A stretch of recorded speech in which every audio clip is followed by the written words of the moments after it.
चौदह बरिसवा के दिनवा उड़ाई गए हमारे राम जी।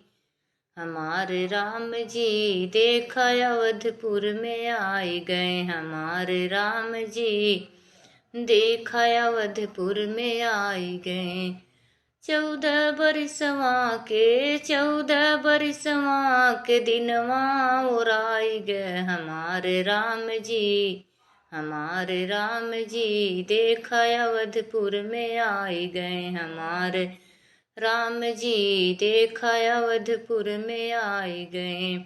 राम जी के देखी देखी गंगा मगन भई। राम जी के देखी देखी जमुना मगन भई। सूखल कुअनवा सखी भर के उमड़ी गए हमारे राम जी। हमारे राम जी सखी अवधपुर में आई गए हमारे राम जी। सखी अवधपुर में आई गए। चौदह बरिसवा के दिनवा उड़ाई गए हमारे राम जी। हमारे राम जी सखी अवधपुर में आई गए हमारे राम जी। सखी अवधपुर में आई गए।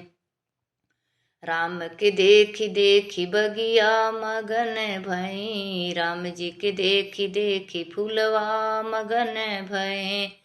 फूलवा मगन सखी भंवरा मगन भय। फूलवा मगन सखी भंवरा मगन भय। सूखल अमुआ सखी फर के लटकी गए हमारे राम जी। हमारे राम जी देखा अवधपुर में आई गए हमारे राम जी। देखा अवधपुर में आई गए। चौदह बरिसवा के दिनवा उड़ाई गए हमारे राम जी। हमारे राम जी सखी अवधपुर में आई गए हमारे राम जी। सखी अवधपुर में आई गए। राम जी के देखी